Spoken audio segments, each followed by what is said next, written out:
வணக்கம். இன்றைய வானிலை தகவல். தமிழகத்தில் எந்தெந்த தேதிகளுக்கு கனமழை பெய்ய வாய்ப்புள்ளதுன்னு சொல்லி நம்ம பார்க்க போகிறோம். வானிலையை முழுமையாக கேளுங்க. மறக்காம நம்ம சேனலை சப்ஸ்கிரைப் பண்ணிக்கோங்க.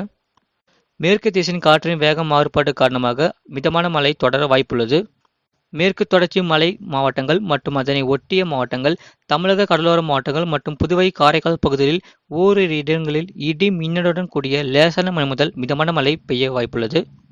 வட தமிழக கடலோரம் மற்றும் டெல்டா மாவட்டத்தில் மாலை அல்லது இரவு நேரத்தில் சில இடங்களில் ஒரு மிதமான மழை பெய்ய வாய்ப்புள்ளது.